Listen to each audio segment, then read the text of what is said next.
이제 대장동으로 한번 가보겠습니다. 대장동 이야기는 진성준 의원이 지금 국정감사에서 밝힌 건데, 첫 번째, 박근혜 정권이 화천대유 천화동인 특혜 3대 꽃길을 깔았다. 이건데, 첫 번째가 2014년 12월 달 민간 택지에 대한 분양가 상한제를 폐지합니다. 첫 번째 꽃길 쫙 깔고요. 네. 그 다음에 개발 이익법, 이익환수법 개정을 통해 가지고 개발금 부담금 분담률을 감면합니다. 25%에서 20%로. 이런 것도 있고. 2014년 3월 달에 택지개발 촉진법 폐지 선언과 한국토지공사 LH 주택택지 지정 중단 선언. 물론 제가 순서를 좀 잘못 말씀드렸는데, 어쨌든 이 세 가지를 통해 가지고 박근혜 정권이 화천대유나 천화동인 등이 돈을 벌 수 있게끔 밑자락을 깔았다는 거잖아요. 그러면 이게 지금 대장동 문제의 가장 큰 책임이 누구예요? 지금 아니 이거는 이명박부터 깔았죠. 이명박은 정신을 부여한 거예요. 정신.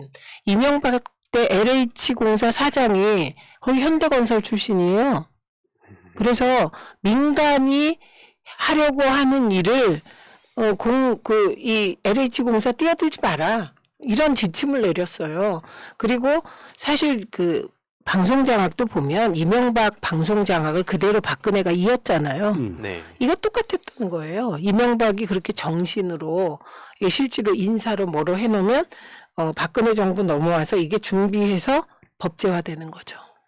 2014년 9월 택지개발 촉진법 폐지, 한국토지주택공사의 LH의 공공택지 지정 중단. 야, 그럼 민간개발로 돌리려고 엄청난 냈었네요. 그럼요. 다음에 민간 택지에 대한 분양가 상한제 폐지. 이거는 우리가 다른 방송에 많이 다뤘던 주제 중에 하나거든요. 분양가 상한제를 폐지해버려. 천정부지로 올라가게끔 만들어버려. 다음에 개발 이익 환수법 개정을 통해 가지고 개발금, 부담금, 부담률을 감면 25%에서 20%로 4년간 부담금을 50에서 100%로 감면해버리고 면제하는 특례를 도입해요. 그냥 민간 개발하도록 아예 법을 다 정비해버렸네. 근데 웃기는 게 최근에 그 문제제기 나온 것 중에 하나가 왜 분양가 상한제를 적용 안 했냐 이 얘기하고 있는 거거든요. 그러니까 이게요, 지방 정부가 소위 기초단체가 할 수 있는 영역은 많지는 않아요. 인허가권 정도밖에 없거든요. 나머진 다 중앙에서 법 제정하고 정부의 어떤 방침이나 제도가 만들어지면 거기에 대항하지 못하니까 만들어진 여력 내에서 이재명 최선 다했다는 건 다음 이야기부터 나와요. 대장동 개발이익 환수는 21년간 전국 환수 총액보다 3배가 많다.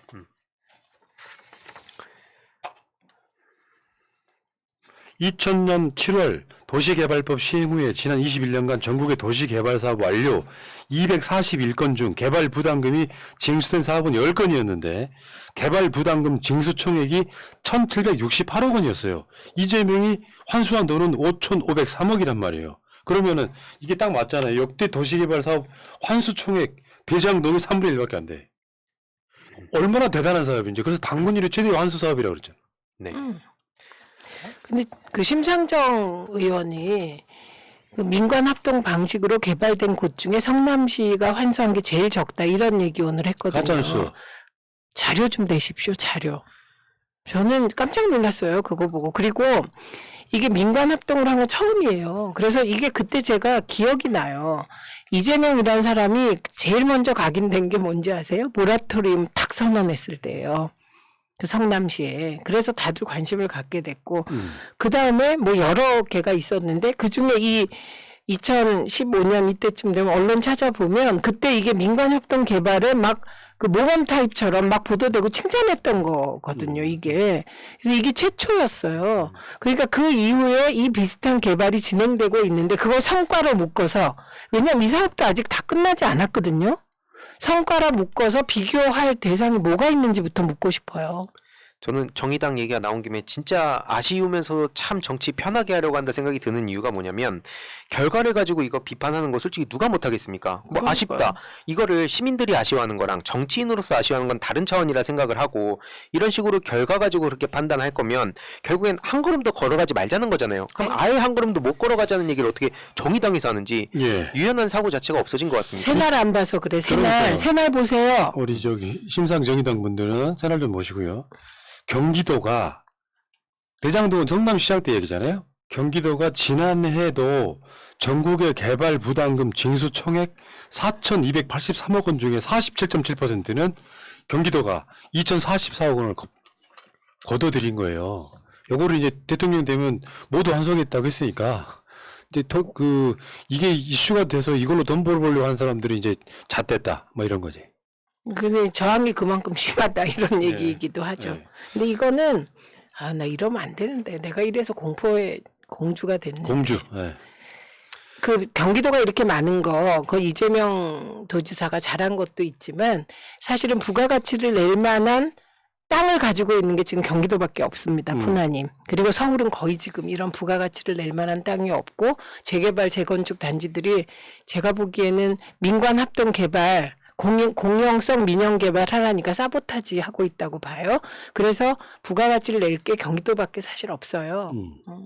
그런 면도 있어요. 근데 이거 역시 아까 2000년 이후 뭐 개발 사업 그 환수 비용이 1,368억이라는 거 아니에요? 근데 5,503억이니까 3배다. 그거에 빗대면 이재명 지사가 잘해서 이 정도가 됐다. 그러니까 동시에 얘기할 수 있는 거죠. 그렇죠. 맞습니다. 그러니까 이 시기에 이재명이 경기도지사였던 게 얼마나 다행이냐 이런 말이 되는 거예요. 여기까지는 진성준 의원이 받은 자료고요. 진성준 화이팅.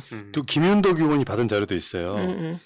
LH 내부 문서에 대장동 도시개발 수익 그 당시에 이걸 개발하면 459억 원을 이제 수익이 생긴다 이렇게 이제 추정을 했다는 그 LH 내부 문서가 나왔는데 실제로 이재명은 이 사업의 LH 추정치의 12배인 5,503억을 환수한 거예요. 이것도 대단한 거죠. 네. 왜냐하면 그 당시까지만 해도 부동산 가격이 이만큼 오를 줄 몰랐었기 때문에 네. 이건 LH 내부 보고서를 12배 뛰어넘는 거는 이건 거의 이분이 노스트라다무스가 맞기는 맞는 것 같습니다. 본인은 아니라 그러던데. 그리고 제가 그 현변 조변 나온 걸 우연히 봤어요. 네. 거기에서 두 사람이 얘기한 비유가 적절하더라고. 네. 현변 아파트. 아파트. 아파트를 5억 주고 샀는데 자기가 잔금 치를 때쯤 7억으로 올랐는데 2억이 올랐잖아요. 그럼 5억 7억이니까 다시 그 계약을 바꾸자. 그럼 바꿔주냐. 이 얘기도 괜찮았고 그다음에 한글 창제 관련하여 세종대왕께 한글 창제해 놓고 왜 한글 전형화 같이 시행 안 했냐. 그것도 괜찮은 비유 얘기였어요. 적절했어요. 예, 두 개 다. 그래서 제가 우연히 봤는데 어떻게 그거 딱 봤어요. 그래서 써먹었어 당장에. 잘하셨어요. 오늘 연합뉴스 TV 나가서. 맞아요. 이렇게 공약이 순발력 아닌데 있게. 공약은 컨닝할 수 있지만 논리는 갖다 쓰면 좋은 거죠. 이건 논리가 아니고 예. 적절한 예시. 적절한 예를 저는 모방하겠습니다. 그래서 약간 발전시켰죠 제가. 부부싸움이 일어난다 이렇게. 저도 뭐 짧게만 얘기하고 싶은 게 그 최근에 이재명 지사님께서 그 LCT 언급도 하시면서 부동산 불로소득을 앞으로 뿌리를 뽑겠다는 메시지가 저는 되게 한편으로 무섭게 느껴진 게 뭐냐면 무섭죠. 검찰 개혁이나 언론 개혁 같은 경우에는 솔직히 그냥 일부 기득권 카르텔 제외하고는 별 관심이 없는데 부동산 불로소득 같은 경우에 대다수 시민들 그러니까 이 돈을 가진 사람들까지도 반발을 할 수 있기 때문에 엄청난 공격이 들어올 것 같다. 그만큼 우리가 잘 준비를 해야겠다 생각이 그렇죠. 그러니까 들었습니다. 우리나라에서 돈 나올 구멍이 사실은 거기밖에 없어요. 그러니까 온갖 검사 출신, 판사 출신, 뭐 특검 출신이 다 붙어가지고 돈 뜯어먹는 구조거든요. 그러니까 결국에는 한국 사회에서 돈과 권력이 최고잖아요. 네. 대통령한테도 대드는 게 검사인데 그런 놈들이 붙어가지고 대한민국 기득권 카르텔을 공고하게 유지하고 있죠. 그럼 조선일보는 언론사만 하는 줄 아십니까?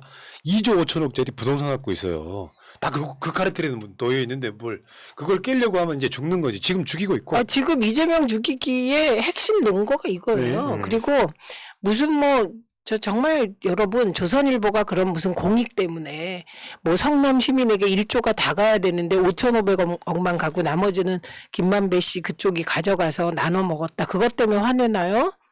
이재명을 반대하는 거예요. 그래서 지금 시기는 걱정하고 뭐 피곤하고 어쩌고 뭐 이럴 때가 아니고요. 스크럼 짜고 똘똘 뭉쳐서 민주당 1위 후보 지킬 때예요. 제가 이렇게 얘기했더니 운동권 냄새가 난대. 그래서 제가 얘기했죠. 럭비도 스크럼 짠다고. 그 운동은 운동이죠. 그것도. 자, 그리고 중앙일보의 단독을 한번 팩트 체크해 드릴게요. 단독 대장동 말고 백현동도 있다. 옹벽 아파트도 3천억 수익. 그러니까 여기 지금 요즘 분위기가 그런 거야.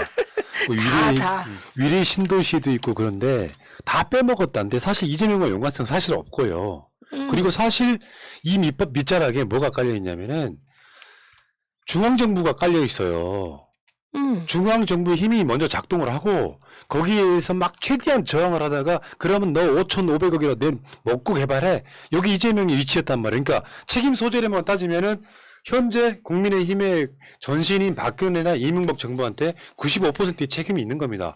지금 중앙일보의 이 보도도 사실은 그런 맥락입니다. 똑같아요. 그리고 여기 보면 식품연구원 측이 성남시가 요청해서 그에 따라 대리공문 보냈다 이런 거 나오잖아요.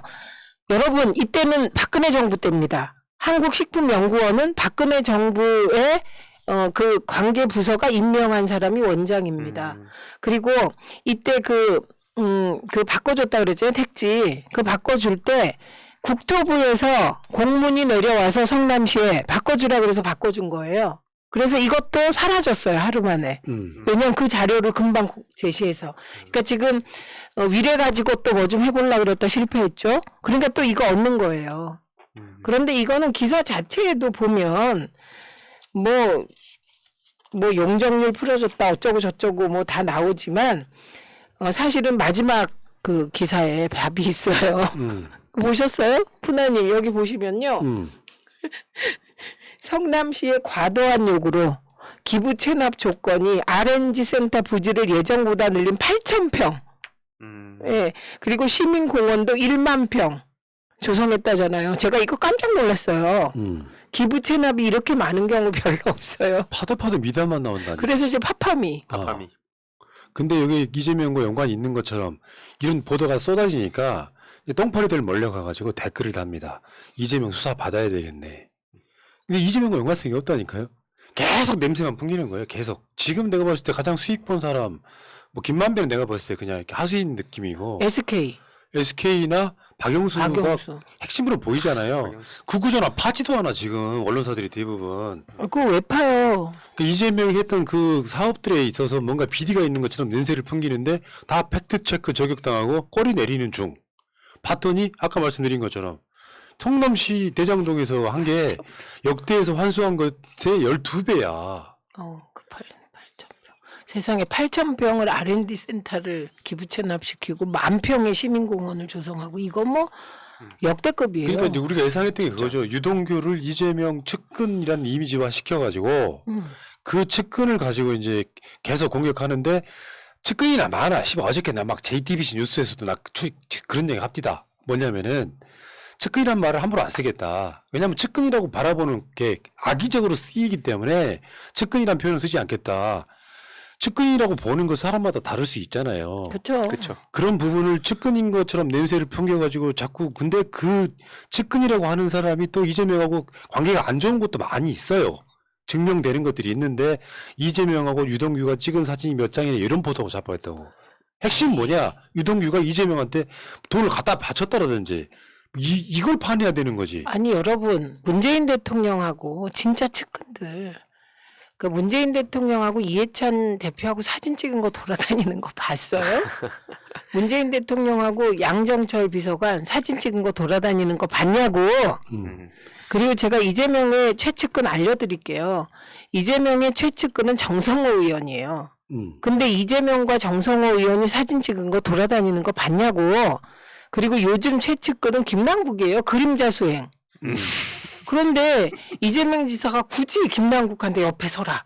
그래갖고 내 측근이다. 트윗에 올리는 거 봤어요? 좀 제발. 그러니까 에휴. 진짜 측근은 둘이 사진 찍힌 게 한 장도 안 나간 사람이 측근일 수 있어. 그러니까요. 그걸 내보낼 필요가 없는 거지. 예, 그리고 알겠습니다. 진짜 웃겼던 거 하나만 얘기하면 이준석 씨가 저기서 뭐 그 1번 플레이어 타령하면서 열심히 또 비난하고 있던데 이준석 부친 제주도 땅 그리고 윤희숙 아버지 다 몰랐다고 하는 거는 그렇게 관대하게 넘어가 주면서 측근 타령하기 전에 가족에 대해서 어떻게 몰랐는지 재산 그 고지 거부 그때 당시에도 거짓말 논란 터졌는데 왜 그런 문제 제기는 안 하고 그러니까 이 자체가 이준석 씨가 지금 최소한 양심이 있다면 앞장서서 비난할 때가 아니다 그런 예. 말씀드리고 싶습니다. 맞아. 황희두가 당대표가 되는 그날까지 아자.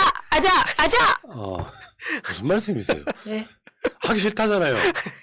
뭐 권력 의지가 없는데. 문재인 대통령도 하기 그만할 줄 싫어하셨는데. 그 황희두한테 사면 받으려고 그러시는 거예요 지금? 그럼 나 몇 살 돼? 문 대통령이 나가시기 전에 아시죠? 두 분은 사면 꼭 해주고 나가세요. 네. 예, 여기까지 하겠습니다.